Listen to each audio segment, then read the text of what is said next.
Hey, it's Ben from Accurate again here with another video from the quarantine series.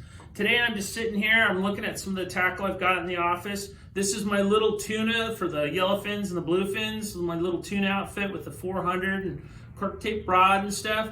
But one of the little tricks that we do with when we're using match the hatch, when the tuna are only eating eyeballs and a tail, is we take the small little jigs like this, we put a 3X hook on them. And then what I do is to get rid of all the twists that you have in your line, I'll stick a little swivel on that. But the most things that are real key is a lot of times is your split rings. So use heavy duty split rings if you can, but this is a little Halco that we use. But another thing to look at is on your rods, you should be looking at where you can hook your jigs on the rods to keep them out of the way. A lot of rods have a little hook like this, but some don't. And when they don't, one real important place to do is to use the metal part of your guide to hook your treble on or your single. What that does is it protects the insert so you don't crack the insert.